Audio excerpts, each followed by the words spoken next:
दोस्तों, समस्याएं किसके जीवन में नहीं होती। हर किसी के जीवन में कोई ना कोई समस्या, कोई ना कोई दुख परेशानी होती ही है। इस धरती पर शायद ही ऐसा कोई व्यक्ति होगा जिसके जीवन में समस्या या किसी प्रकार का दुख ना हो।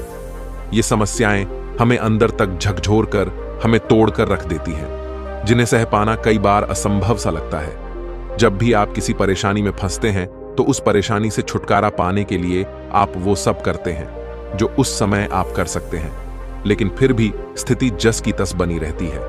तो अब सवाल उठता है कि इन समस्याओं से, इन परेशानियों और दुखों से बाहर कैसे आए, क्या करें जिससे हमारे जीवन में सुख आए। दोस्तों, अगर आप भी किसी ऐसे ही दौर से गुजर रहे हैं जहां आपको कुछ समझ नहीं आ रहा, तो ये कहानी एक बार जरूर सुने।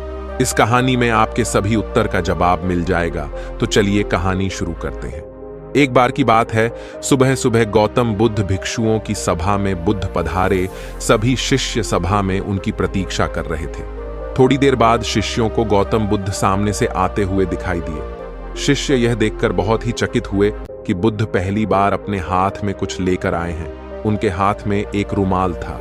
शिष्यों में कानाफूसी शुरू हो गई कि आज बुद्ध इस रुमाल के साथ क्या करने वाले हैं। लेकिन बुद्ध के हाथों में वह रुमाल देखकर शिष्य इतना तो समझ ही चुके थे कि जरूर इस रुमाल का कुछ ना कुछ कोई विशेष प्रयोजन जरूर होगा। बुद्ध के आने के बाद शिष्यों ने बुद्ध को प्रणाम किया और प्रतीक्षा करने लगे कि अब बुद्ध कुछ कहेंगे। बुद्ध अपने आसन पर पधारे, लेकिन उन्होंने किसी से कुछ भी नहीं कहा।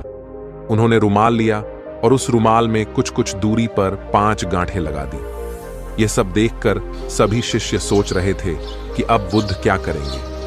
बुद्ध ने अपने शिष्यों से पूछा कि क्या कोई मुझे यह बता सकता है कि यह वही रुमाल है जो गांठ लगाने से पहले था।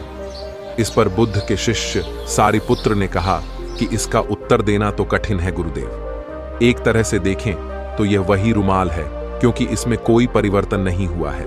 और अगर दूसरी दृष्टि से देखें तो इस रुमाल में पहले 5 गांठें नहीं लगी थी।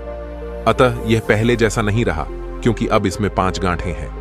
और जहां तक इसकी मूल प्रवृत्ति का प्रश्न है, यह अपरिवर्तित है, क्योंकि यह पहले भी एक रुमाल था और अब भी एक रुमाल है। इस रुमाल का केवल बाह्य रूप बदला है, लेकिन जो मूल पदार्थ है वो वही का वही है और उसकी मात्रा भी उतनी ही है। बुद्ध ने कहा, तुम सही कहते हो सारिपुत्र, अब मैं इन सभी गांठों को खोल देता हूं। यह कहकर बुद्ध रुमाल के दोनों सिरों को एक दूसरे के विपरीत खींचने लगे। बुद्ध ने कहा, तुम्हें क्या लगता है सारिपुत्र, इस प्रकार से खींचने पर क्या मैं इन गांठों को खोल पाऊंगा? सारिपुत्र ने कहा, नहीं तथागत, इस प्रकार से तो आप इन गांठों को और अधिक सूक्ष्म, सघन और मजबूत बना देंगे और ये कभी नहीं खुलेंगे। बुद्ध ने कहा, ठीक है, अब तुम मेरे अंतिम प्रश्न का उत्तर दो। मुझे इन गांठों को खोलने के लिए क्या करना चाहिए? सारिपुत्र ने कहा, तथागत, इसके लिए सर्वप्रथम निकटता से मुझे यह देखना होगा कि यह गांठें कैसे लग गई हैं। ये जाने बिना मैं इन्हें कभी नहीं खोल पाऊंगा। बुद्ध ने कहा, तुम सत्य कहते हो सारिपुत्र, तुम धन्य हो, क्योंकि यह प्रश्न सबसे ज्यादा आवश्यक है और यह एक मूलभूत प्रश्न है। जिस भी समस्या में तुम पड़े हो, उससे बाहर निकलने के लिए यह जानना जरूरी है कि तुम पहले ये जानो कि तुम उससे ग्रसित क्यों हुए। यदि तुम यह बुनियादी बात नहीं जानोगे या उसका मौलिक परीक्षण नहीं करोगे, तो समस्या और अधिक गहरा जाएगी। इस संकट को दूर करने के लिए यह आवश्यक है तुम अपने अंदर झांको, देखो कि तुम्हारे मन के अंदर जो गांठें लगी हैं, उन गांठों को तुम कैसे निकाल सकते हो। उसके लिए तुम्हें अपनी मन की गांठों को खोलना होगा और उसे ध्यानपूर्वक देखना और समझना होगा। लेकिन संसार में सभी ऐसा ही कर रहे हैं। हम काम से, क्रोध से, मोह से, लोभ से, हकार से, परिग्रह से और ना जाने किस किस चीज से, कैसी कैसी वृत्तियों से कैसे निकलें, यही प्रश्न उनके मन में रहता है। लेकिन वह कभी यह नहीं पूछते कि हम इन वृत्तियों में, इन प्रवृत्तियों में कैसे पड़ गए हैं। जब तक हम यह नहीं जानेंगे कि हम इन प्रवृत्तियों में कैसे पड़े हैं, तब तक हम यह नहीं जान पाएंगे कि हम इनसे कैसे बाहर निकलें।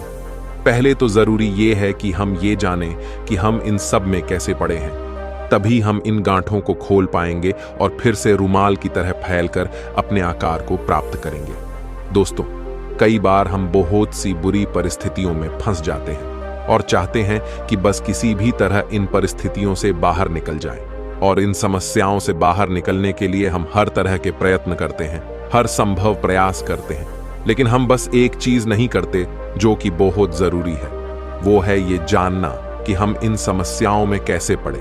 जैसा कि बुद्ध ने इस कहानी में कहा है, समस्या आने पर सबसे पहले ये सोचो कि आप उसमें कैसे पड़े, और जब आप इस प्रश्न का उत्तर ढूंढ लोगे तो आपको उन परिस्थितियों से बाहर निकलने का रास्ता भी मिल जाएगा। बुद्ध इस कहानी के द्वारा जो समझाने की कोशिश कर रहे हैं, आप समझ भी गए होंगे। तो आज से ही समस्याओं पर नहीं, उनके होने के कारण पर ध्यान दें, और जब कारण पता चल जाए तो उन्हें खत्म करने की कोशिश करें। तो आपको ये कहानी कैसी लगी, और कहानी सुनने के लिए मेरे इस चैनल को सब्सक्राइब कर लें।